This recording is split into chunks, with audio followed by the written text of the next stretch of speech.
أعوذ بالله من الشيطان الرجيم. بسم الله الرحمن الرحيم. قل هو القادر على أن يبعث عليكم عذابا من فوقكم أو من تحت أرجلكم أو يلبسكم شيعا ويذيق بعضكم بأس بعض. انظر كيف نصرف الآيات لعلهم يفقهون. وكذب به قومك وهو الحق. قل لست عليكم بوكيل. لكل نبأ مستقر وسوف تعلمون. وإذا رأيت الذين يخوضون في آياتنا فأعرض عنهم حتى يخوضوا في حديث غيره. وإما ينسينك الشيطان فلا تقعد بعد الذكرى مع القوم الظالمين. وما على الذين يتقون من حسابهم من شيء ولكن ذكرى لعلهم يتقون. وذر الذين اتخذوا دينهم لعبا ولهوا وغرتهم الحياة الدنيا وذكر به أن تبسل نفس بما كسبت ليس لها من دون الله ولي ولا شفيع. وإن تعدل كل عدل لا يؤخذ منها. أولئك الذين أبسلوا بما كسبوا لهم شراب من حميم وعذاب أليم بما كانوا يكفرون. صدق الله العظيم.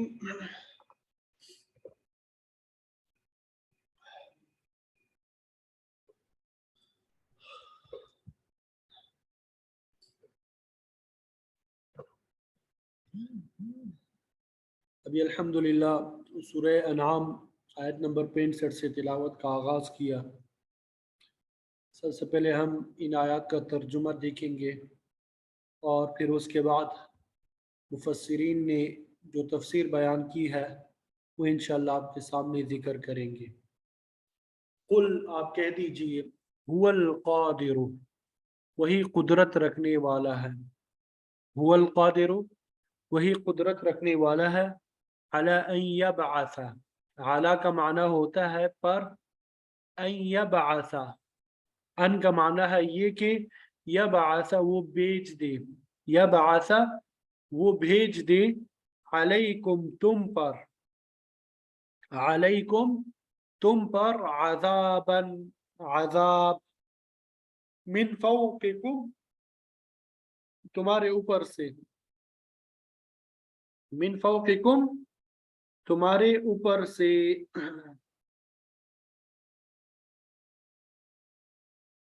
او یا من تحت نیچے سے، ارجلکم تمہارے پاؤں کے، ارجلکم تمہارے پاؤں کے نیچے سے، او یا یلبسکم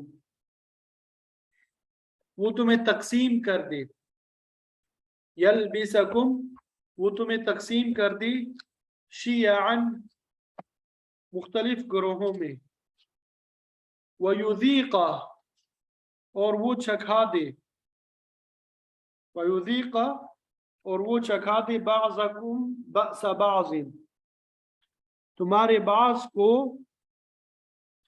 بَأْسَ بَعْضٍ بأس کا معنی سختی کو بھی بولتے ہیں، لڑائی کو بھی بولتے ہیں، یعنی تمہاری بعض کی سختی یا لڑائی وہ تمہیں چکھا دے، وَيُذِيقَ اور وہ چکھا دے، بَعْضَكُمْ بَأْسَ بَعْضٍ تم میں سے بعض کو بعض کی لڑائی کا مزہ۔ انظر دیکھ لیجئے، کیفا کیسے، نصرف ہم پھیرتے ہیں الآیات آیتوں کو لعلہم یفقہون تاکہ وہ سمجھیں لعلہم تاکہ وہ یفقہون سمجھیں لعلہم یفقہون تاکہ وہ سمجھیں دوبارہ ترجمہ دیکھیں قل هو القادر على ان يبعث عليكم عذابا من فوقكم کہ نبی علیہ السلام آپ فرما دیجئے کہ وہ وہی اس بات پہ بھی قدرت رکھتا ہے کہ تم پر تمہارے اوپر سے عذاب بھیج دے یا تمہارے پاؤں کے نیچے سے یا تمہیں مختلف فرقوں میں تقسیم کر دے وَيُذِيقَ بَعْضَكُمْ بَأْسَ بَعْضٍ اور تمہیں ایک دوسرے کی لڑائی کا مزہ چکھا دے آپ دیکھیے کہ ہم اپنی آیتیں کس طرح بدل بدل کر لاتے ہیں تاکہ وہ سمجھیں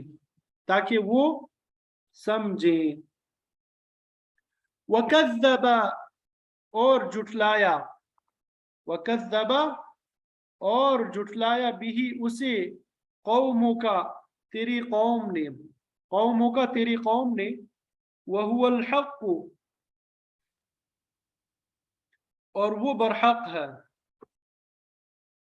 وَهُوَ الْحَقُّ اور وہ کیا ہے برحق ہے قل آپ کہہ دیجئے لست علیکم نہیں ہوں میں علیکم تم پر بے وکیل کوئی داروغہ یا نگہبان یا ذمہ دار اور آپ کی قوم نے اس کی تکذیب کی ہے حالانکہ یہ برحق ہے آپ فرما دیجئے کہ میں تمہارا ذمہ دار نہیں ہوں لکل ہر ایک کا نبئ خبر ہے مستقر ٹھکانہ وسوف تعلمون اور عن قریب سوف کا معنی عن قریب تعلمون تم جان لو گے وَكَذَّبَ بِهِ قَوْمُكَ وَهُوَ الْحَقُّ قُلْ لَسْتُ عَلَيْكُمْ بِوَكِيلٍ وَكَذَّبَ بِهِ قَوْمُكَ وَهُوَ الْحَقُّ قُلْ لَسْتُ عَلَيْكُمْ بِوَكِيلٍ لِكُلِّ نَبَإٍ مُسْتَقَرٌ وَسَوْفَ تَعْلَمُونَ ہر خبر کا ایک ٹھکانہ ہے اور عن قریب تم جان لو گے ہر خبر کا ایک ٹھکانہ ہے اور عن قریب تم جان لو گے جی ابھی میں سبق پڑھا رہا ہوں وعلیکم السلام سبق پڑھا رہا ہوں مغرب کی نماز کے بعد کال کر دوں گا ٹھیک ہے جی وَإِذَا رَأَيْتَ اور جب رأیت آپ دیکھیں وَإِذَا اور جب رأیت آپ دیکھیں الذین ان لوگوں کو یخوضون جو گھستے ہیں فی آیاتنا ہماری آیتوں میں فَأَعْرِضْ تو آپ منہ موڑ لیجئے فَأَعْرِضْ منہ پھیر لے عنہم ان سے حتی یہاں تک کہ یخوضو وہ لگ جائے وہ گھس جائے فی حدیث فی کا معنی ہوتا ہے میں حدیث گفتگو کو کہتے ہیں فی حدیث بات میں غیری اس کے علاوہ وَإِمَّا اور اگر يُنْسِيَنَّكَ بھلا دے وہ تجھے الشیطان اگر بھلا دے تجھے شیطان فلا تقعد تو آپ مت بیٹھے فلا تقعد آپ مت بیٹھے بعد الذکر یاد آنے کے بعد مع القوم الظالمین ظلم کرنے والے قوم کے ساتھ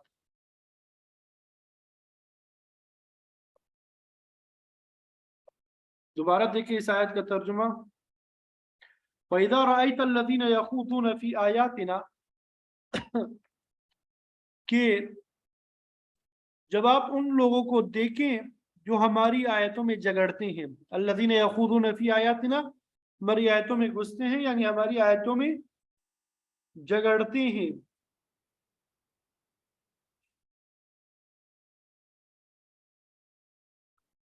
فَأَعْرِضْ عَنْهُمْ حَتَّى يَخُوضُوا فِي حَدِيثٍ غَيْرِهِ تو آپ ان سے اعراض کیجئے یہاں تک کہ وہ کسی دوسری بات میں مشغول ہو جائے یہاں تک کہ وہ کس میں ہو جائے